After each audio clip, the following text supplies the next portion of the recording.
उपस्थित हमारे शिक्षक साथी और शिक्षिका बहन, मैं इंचार्ज प्रधानाध्यापक यूपीएस नर्सरी बालक सेकंड पीएम विद्यालय। मेरी कहानी का शीर्षक है शिक्षा का मूल्य। शिक्षा का मूल्य हम सभी जानते हैं, क्योंकि हम सभी यहाँ पे शिक्षक।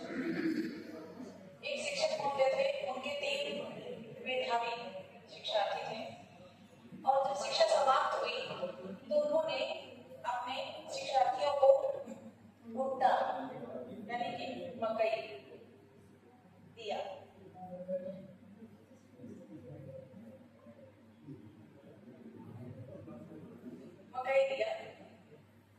और उन तीनों बच्चों से ये कहा कि आप इस एक जो कि 3 बच्चे थे, एक की मकई दिया उन्होंने, तो इस एक मकई से इसका उपयोग करिए और इसका लाभ कमाइए। अब बच्चों की समझ में ये आने लगा था कि एक मकई है और इससे लाभ कैसे कमाया जा सकता है। लाभ की बात तो दूर, बच्चों को लालच आ गई। पहले बच्चे ने उस मकई को भूना और खा लिया।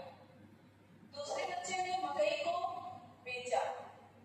उस एक मकई से जो पैसा मिला उसने एक लड्डू खरीदा और उसका सेवन किया, खा लिया, क्योंकि उस बच्चे को मिष्ठान ज्यादा प्रिय था। तीसरे बच्चे ने उस मकई को सुखाया, उसके दानों को अलग अलग किया, क्योंकि मकई अच्छी थी, और खेत तैयार किया और उसने खेत में उस मकई को बो दिया और उस खेत की उसने बहुत अच्छे से निगरानी की, देखभाल की।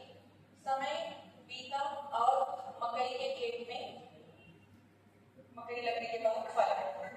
अब उसके बाद एक मकई से उसके पास जो भी खेत में वृक्ष बने, मकई के पौधे जो होंगे 10 या 15 या 20 की संख्या में हुए होंगे।